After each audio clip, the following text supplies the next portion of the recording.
ತೇಜ್ ಪ್ರಭು ನ್ಯೂಸ್ಗೆ ಸ್ವಾಗತ. ಬೆಳಗಾವಿ ಜಿಲ್ಲೆ ಹುಕ್ಕೇರಿ ತಾಲೂಕಿನ ಘೋಡಿಗೇರಿ ಗ್ರಾಮದ ಪ್ರಕಾಶ್ ಶಂಕರ್ ಹರಿಜನ್ ಅವರಿಗೆ ಚಿತ್ರಸಂತೆ ಕರ್ನಾಟಕ ವತಿಯಿಂದ ಆಯೋಜಿಸಿದ್ದ ಕರ್ನಾಟಕ ಅಚೀವರ್ಸ್ ಅವಾರ್ಡ್ 2026 ಕಾರ್ಯಕ್ರಮದಲ್ಲಿ ಹೆಮ್ಮೆಯ ಕನ್ನಡಿಗ ಸಮಾಜ ಸೇವೆ ಪ್ರಶಸ್ತಿ ನೀಡಿ ಗೌರವಿಸಲಾಯಿತು.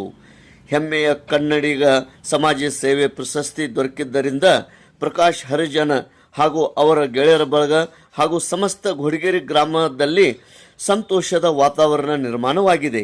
ಪ್ರಕಾಶ್ ಶಂಕರ್ ಹರಿಜನ್ ಅವರು ಕಟ್ಟಡ ಕಾರ್ಮಿಕರ ಶ್ರೇಯೋಭಿವೃದ್ಧಿ, ಬೀದಿ ಬದಿ ಮತ್ತು ಚಿಂದಿ ಆಯುವ ಮಕ್ಕಳ ಕಾಳಜಿ ಸೇರಿದಂತೆ ಹಲವು ಸಮಾಜಮುಖಿ ಕೆಲಸಗಳಲ್ಲಿ ತೊಡಗಿಸಿಕೊಂಡಿದ್ದಾರೆ. ಅವರು ಕಾರ್ಮಿಕ ಸಂಘದ ಅಧ್ಯಕ್ಷರಾಗಿದ್ದು ಪ್ರಕಾಶ್ ಫೌಂಡೇಶನ್ ಸಂಸ್ಥಾಪಕ ಅಧ್ಯಕ್ಷರಾಗಿದ್ದಾರೆ. ಪ್ರಶಸ್ತಿ ಸ್ವೀಕರಿಸಿದ ಬಳಿಕ ಮಾತನಾಡಿದ ಅವರು, ಈ ಗೌರವ ನನಗೆ ಇನ್ನಷ್ಟು ಸಮಾಜ ಸೇವೆ ಮಾಡಲು ಪ್ರೇರಣೆ ನೀಡುತ್ತದೆ ಎಂದು ಹೇಳಿದರು. ಕಾರ್ಯಕ್ರಮದಲ್ಲಿ ಗಣ್ಯರು, ಸಮಾಜ ಸೇವಕರು ಮತ್ತು ಸಾರ್ವಜನಿಕರು ಉಪಸ್ಥಿತರಿದ್ದರು.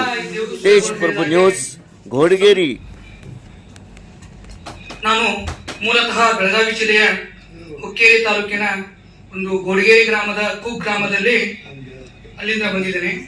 ನಾವು ಕೂಡ ಈ ದೇವಸ್ಥಾನಗಳು ಹೇಳಿದಾಗೆ ಸ್ವಂತ ಡಾಕ್ಟರ್ ಭೀಮರಾವ್ ಕಟ್ಟಡ ಮತ್ತು ಅಸಂಘಟಿತ ಕಾರ್ಮಿಕ ಸಂಘಟನೆಯನ್ನ ಕರ್ಕೊಂಡಿದ್ದೇವೆ. ಅದರ ಉದ್ದೇಶ ಏನಪ್ಪಾ ಅಂತಂದ್ರೆ ಕಾರ್ಮಿಕರು ಅಲೆದಾಡುವಂತಹ ಸನ್ನಿವೇಶಗಳನ್ನ ಬದಲಾಯಿಸಿ ಅವರಿಗೆ ಉಚಿತವಾದಂತಹ ಲೇಬರ್ ಕಾರ್ಡ್ಗಳನ್ನ